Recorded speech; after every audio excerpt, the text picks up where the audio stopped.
Yes, Sha Carri Richardson ran 10.73 today in Florida. But, welcome back to the channel, people. Welcome back to the channel. If this is your first time here, thank you for making it Peter Lloyd World. Now go ahead, please hit the subscribe button so we can continue to grow. When you do that, go ahead and hit the notification bell so you know when the next video drops, which is about once a day here on the Peter Lloyd World. Also, if you enjoy the content, please hit the like button. And finally, leave your comments after this sports analysis where we take a look at and break down the races, and then we will look at your comments. So stay until the end. You just might hear from yourself. When you're ready, yep, good to go. Sha Carri Richardson may be the most well-known and recognized American track and field athlete globally. Controversial, but very, very talented and fast. Today, at the Stars Athletic Sprint Series being held in Florida in the women's 100-meter finals, in a field with Jennifer Pandini, Twanisha T.T. Terry, Jamaica's Natalia White. She ran and won in a time of 10.73.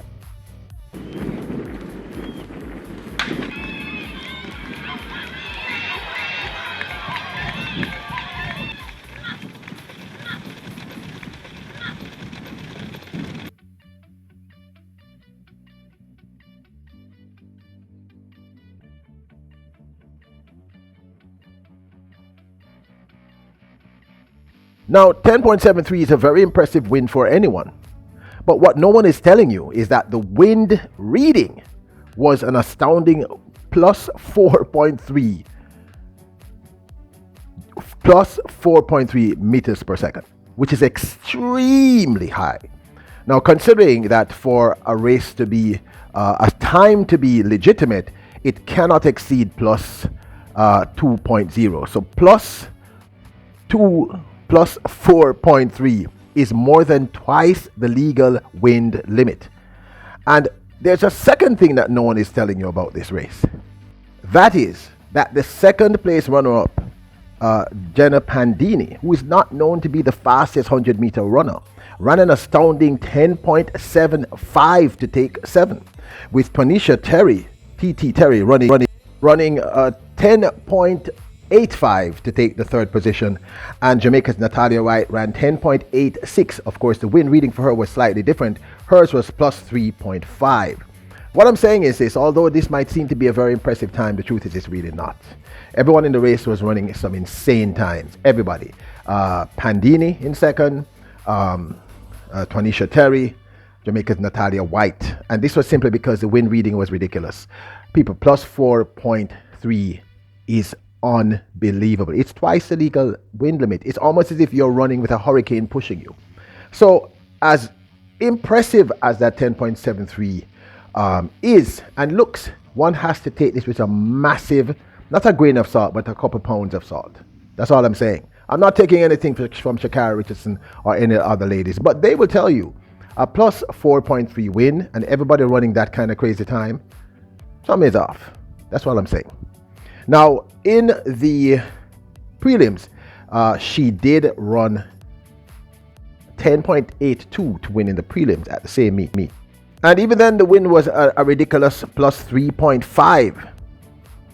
I just wanted to put everything in context. So yes, she ran 10.73, but the win was twice the legal limit, plus 4.3. So that no one should even take that time seriously, because as I said, everybody in that race ran some insane times. Everyone.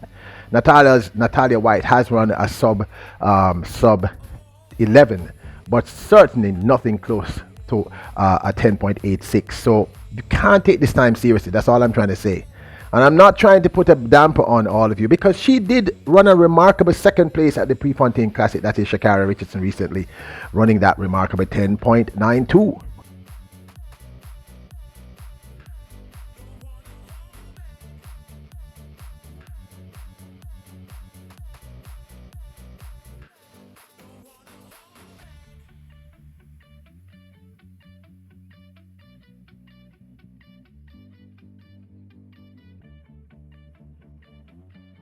on a personal level, I was extremely impressed to see Sha Carri Richardson come back and run this remarkable 10.92 at the Prefontaine Classic. That is her season's best.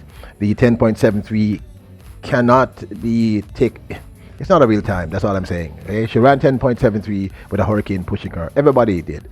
I mean, Jenna Pandini ran 10.75. I don't mean to belabor this, and I'm not knocking Jenna Pandini, but she's not known as the quickest. Okay. I'm just trying to put everything into perspective. Now, we all know that Sha Carri Richardson is capable of a 10.73. She's ranked the 6th fastest woman all time over the 100 meters. And she holds the collegiate record in the United States of 10.75 over the 100 meters. So she's an extremely talented and very, very fast runner. But I just want to put everything into context. She ran 10.73, but Pandini ran 10.75. TT Terra ran 10.85 and Natalia White ran 10.86 with a hurricane pushing them. So that time cannot be taken seriously under any circumstance. You know, it's nice, it looks good on paper, but it's not a real time.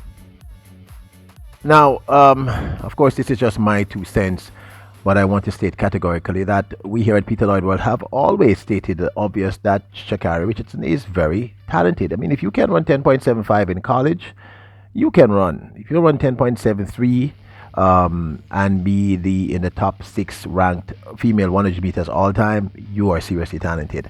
And we have basically stated repeatedly here at Peter Lloyd World that we want to see her get back to that shape, because my opinion is, the more people running fast times, the faster Elaine and Shelley are going to run. It's very straightforward. All athletes respond because all athletes have egos, and all athletes, one of the reasons why Elaine Thompson-Herah, one of the many reasons why she ran that insane 10.54 at Prefontaine Classic in 2021, was because of the hype behind Sha Carri Richardson. I genuinely believe this. Now, I can't prove it, but I'm sure that if you could sit down with her one-on-one, she came to make a statement. She was the Olympic gold medalist, and she was pretty much being ignored, and everyone was talking about a young lady who had never proven herself. So I think if a Sha Carri Richardson is running the kind of times she is running legally, which is a 10.92, then she probably might get into a high 10.8 and probably even lower. That's going to be even better for us. In fact, we're going to have a better 100 meter final at World Athletics Championships in Eugene, Oregon later this year. So I want her to be at her best. I am not anti-Sha Carri. I'm not anti anyone who is in track and field, especially someone young. So that's, of course, my 2 cents. Just wanted to put everything into perspective. Yes, she ran 10.73, but the wind was plus 4.3 people. She literally had a hurricane behind her. And secondarily, everybody in that race ran some insane times. Jenna Pandini ran 10.75. Go check out her bio. She's never ran anything close to that. So let's take a look at some of your comments. On a previous video about Sha Carri Richardson, Jeffrey Clark wrote, only way Richardson gonna shut these ladies up is she gonna have to get to at least a 10.4 or a 10.5. I kind of believe that too, Jeffrey. Frederick Douglas says, will you ever stop talking about Sha Carri Richardson? Leave her alone. She's African American, a Yankee. I'm not quite sure what that means, King Frederick Douglas. However, it's hard to not speak about her because she has such a massive social media presence, and she's one of the top 10 fastest women in the world. Top 7 all time. Top 6 all time. It's going to be hard not to speak to her, plus not to talk about her. Plus, she's kind of controversial, my brother. So it's kind of hard not to talk about her. One of our regulars here at Peter Lloyd World, Page 1, wrote, I think she's carrying an injury. I don't want to rush or take any chance with anything. I love Richardson. I think she makes female track and field exciting. I agree with you completely. Don't forget to hit the subscribe button, hit the notification bell, hit the like, leave a comment. You're kings and queens. Bless up.